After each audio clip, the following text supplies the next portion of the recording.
Chers amis, bonjour. Je suis Marc Pelchat, évêque auxiliaire à Québec. Dans l'exercice du ministère épiscopal qui m'a été confié, il arrive que mes responsabilités débordent un peu le territoire du diocèse de Québec. Par exemple, j'occupe depuis 5 ans la fonction de président du Conseil Église et Société au sein de l'Assemblée des évêques du Québec. Et ce conseil de l'Assemblée des évêques traite en permanence de diverses questions sociales reliées au travail et aux conditions d'emploi, au logement, à l'alimentation, à la violence conjugale, aux droits des enfants ou des minorités, aux droits des nations autochtones, à l'aide médicale à mourir, parmi bien d'autres questions de société. Notamment, c'est ce même conseil qui produit chaque année le message du 1er mai, soulignant la fête des travailleurs. Et lors des élections provinciales ou fédérales, nous diffusons souvent aussi un document qui aide à la réflexion en vue du jour du vote. En ce moment, l'une des questions qui nous préoccupe grandement, c'est celle du droit à une alimentation saine et accessible. Au moment où le coût de la nourriture ne cesse de s'élever. En effet, nous savons que de nombreux salariés font maintenant face à l'insécurité alimentaire. Plusieurs des familles, dont un des parents, ou même parfois les deux, ont un emploi, mais doivent quand même recourir à l'aide alimentaire. Cela n'est pas normal. Le droit à une alimentation saine et suffisante, c'est un droit fondamental. Et le coût de la nourriture est un facteur déterminant pour profiter de ce droit élémentaire. La table de concertation sur la faim et le développement social de Montréal a donné récemment une conférence de presse qui a attiré notre attention. Lors de cette conférence de presse, cette coalition a lancé une pétition qui sera déposée à l'Assemblée nationale du Québec en novembre.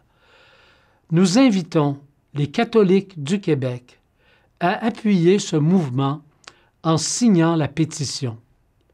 C'est très rare que nous faisons cette invitation, mais nous nous permettons de vous l'adresser aujourd'hui. Et nous avons jusqu'au 22 novembre prochain pour le faire.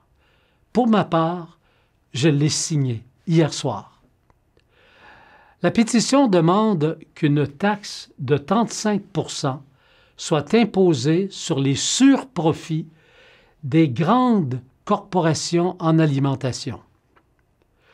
Les surprofits, c'est-à-dire les profits exagérés, seraient calculés sur tous les profits 2022, 2023 et 2024 qui dépassent la moyenne des profits de ces grandes corporations déclarés au cours des 5 dernières années avant la pandémie. Les sommes qui seraient ainsi amassées seraient redistribuées à la population sur une échelle progressive selon le revenu des ménages. Voici l'argumentaire développé par la coalition. Le marché alimentaire est dominé par quelques grandes entreprises qui fixent souvent des prix excessifs pour faire davantage de profit. Les producteurs locaux, les agriculteurs, les petits producteurs, subissent eux aussi cette situation, sans vraiment contribuer aux tarifs excessifs de ces grandes entreprises, ni en avoir de retour. Les gouvernements ont le devoir incontournable de s'assurer que tous les citoyens, toutes les citoyennes et leurs enfants aient accès à une bonne alimentation abordable. Les pays européens ont décrété en 2022 un impôt spécial de 35 % sur les surprofits des grandes entreprises énergétiques, électricité, gaz naturel, pétrole, qui opéraient sur leur sol. Cela pourrait s'appliquer aux grandes entreprises de l'alimentation. Une législation pour contrer la hausse des prix alimentaires est maintenant devenue essentielle. L'effet de cette loi sur les grandes entreprises en alimentation devrait bénéficier directement aux consommateurs par une baisse des prix des aliments. Vous en conviendrez avec moi, c'est un sujet qui nous concerne tous et toutes au plus haut point.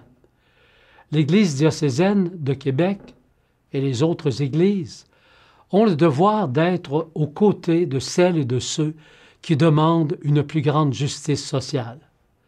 Je vous invite donc, chers amis, à signer cette pétition en vous rendant sur le site de l'Assemblée nationale du Québec et de taper Assemblée nationale du Québec pétition.